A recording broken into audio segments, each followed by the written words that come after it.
Hoş geldiniz, hoş geldiniz. Hoş geldin. Hoş geldiniz. Ay Allah. Hoş gel. Konfet mi getirdin sen? Bana konfet getir. Ay Allah. Bunu kim düzeldi böyle? Harda? Ha? Ananız. Ay maşallah. Ne köşe düzeldim ananız. Turan bunu da sen getirdin. Konfetler de. Ay Allah.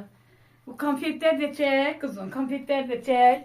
Bunlar benim komşumdu. Analar düzeldi. Gönderir. Gel Leyleşin. Gönder şu bu güller birden tezden çek kızım. Geçek çek. Allah seni hoşbaht eylesin. Ay bala.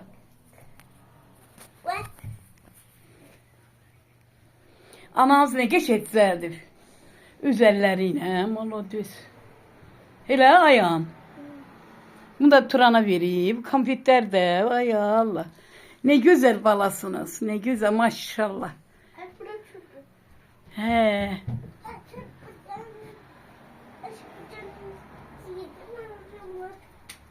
Size kurban. Size kurban.